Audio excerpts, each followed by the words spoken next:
Bonjour mesdames et messieurs et mesdemoiselles, j'espère que vous allez bien. Nous sommes sur le dossier de la RDC et du Rwanda. Sincèrement, quand on fait une analyse très approfondie de la situation, on se dit c'est très dangereux ce que le Rwanda est en train de faire. Très dangereux. Croyez-moi, mesdames et messieurs, et surtout faites très attention actuellement avec les informations sur les réseaux sociaux, mais aussi au niveau des informations données en ligne. Surtout les informations données par les otaniens, les occidentaux, c'est-à-dire les alliés, les grands supporters alors de M. Paul Kagame. Quand vous lisez les informations à partir de là, vous avez mal au cœur. Donc, fiez-vous sur ce qui se passe sur le terrain. Parce que la plupart de ces médias racontent que la ville de Goma est à 1000% aujourd'hui contrôlée par les rebelles et l'armée rwandaise, ce qui n'est pas le cas. C'est faux. C'est archi faux. La ville de Goma n'est pas à 1000% contrôlée par les rebelles et l'armée rwandaise. C'est faux. En fait, il n'y a pas une information précise là-dessus. On va vous dire, oh non, ils occupent quelques lieux stratégiques. Mais même là aussi, les lieux qu'ils appellent stratégiques, l'armée congolaise est là aussi. Pour se battre.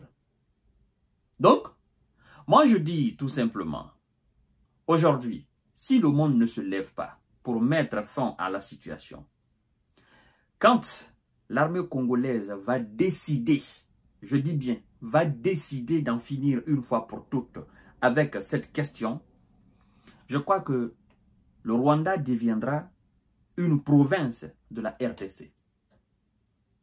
C'est quand même curieux. On parle là de la 8e puissance militaire de l'Afrique, la RDC. Le Rwanda et son armée ne figurent même pas parmi les armées africaines. Parce qu'en réalité, elles sont en arrière, derrière. La RDC est la 8e puissance militaire de l'Afrique. Et en termes d'effectifs, il n'y a pas comparaison. L'armée rwandaise a quelque chose de 33 à 34 000 hommes. Et ceux qu'on appelle les rebelles, là, ils ne dépassent pas 4 000 hommes. Donc, vous ajoutez les 4 000 hommes sur les 34 000 ou 33 000 hommes de l'armée rwandaise, ça va vous donner quelque chose de 40 000 hommes militaires, actifs. Et c'est quand même curieux. La population rwandaise, ça ne dépasse pas 17 millions. 17 millions d'individus, ça ne dépasse pas. Sur une superficie de 26 000 et quelques, disons même 27 000, la superficie du Rwanda. Et sur les 27 000, disons comme ça, parce que c'est 26 000 et quelques, sur les 27 000 là, vivent quelques 16 000 ou 17 millions d'habitants. Et l'effectif de l'armée, c'est 33 000 ou 34 000. Ils n'ont pas assez d'avions de combat. Ils n'ont pas assez de matériel militaire. Comparativement à l'armée de la RDC, la 8e puissance militaire du continent africain et 72e du monde entier. Mesdames et messieurs, en termes de démographie, le Congo effectivement, fait quelques 105 millions. Mais moi, je me dis, ça va au-delà de cela. Parce que ce sont des dizaines de millions de Congolais qui ne sont pas recensés. Quand on fait un recensement exhaustif, n'est-ce pas, de la population congolaise, on peut aller chercher dans les 200 millions. Le Congo est un pays très peuplé, face à 16 millions d'habitants. Vous voyez la différence. Et l'effectif de l'armée congolaise, la 8e puissance militaire de l'Afrique, c'est 166 000 et quelques. Laissez-moi vous dire exactement. C'est très important, la précision. On dit, avec 166 580 hommes actifs, 31 000 réservistes et 10 000 paramilitaires, la RDC détient la 8e puissance militaire sur le continent africain. avec un indice de 1,311 points. Alors, il dispose de 32 hélicoptères, dont 8 de combat, 105 chars, 916 véhicules blindés, 8 unités d'artillerie automotrice, 25 lance-roquettes, 16 navires de guerre. Le budget de la défense de la République démocratique du Congo est d'environ 796 millions de dollars. 796 millions de dollars, le budget de la défense de la République démocratique du Congo.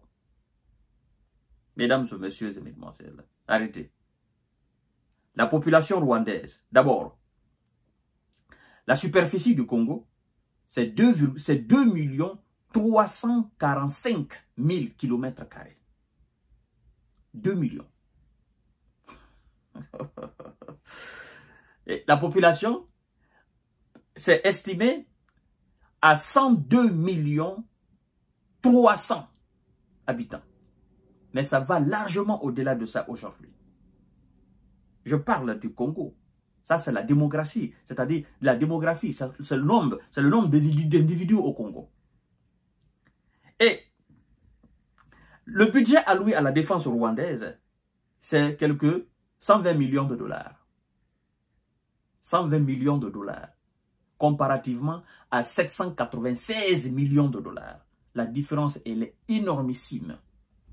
Donc, si l'armée congolaise décide réellement d'entrer en conflit militaire direct, je dis bien si elle décide et si elle veut, elle peut marcher sur le Rwanda comme elle veut. C'est-à-dire, si l'armée congolaise veut réellement faire fa-fa avec le Rwanda, elle peut marcher de façon significative, définitive. Elle peut faire le Rwanda une province de la RDC. Je dis bien si elle veut. Parce que tout dépend du vouloir. En fait, vous savez, une guerre militaire, guerre armée par exemple, c'est pas quelque chose qu'on le fait maintenant c'est fini. Non. Ça va s'inscrire dans la durée. Et dans la durée, c'est là où l'importance de la démographie, n'est-ce pas, elle est palpable. Le nombre de population, le nombre de militaires, la richesse, parce qu'on ne fait pas la guerre sans l'argent. C'est là où elle intervient. Le nombre de militaires, la démographie, c'est-à-dire la capacité de mobilisation de nouveaux conscrits. La richesse alors qui accompagne dans la durée. Donc, dans la durée, si le Congo veut, elle peut faire de la province, elle peut faire du Rwanda une province de la RDC. Faites très attention. Ceux qui encouragent le Rwanda, faites très attention. Faites très attention.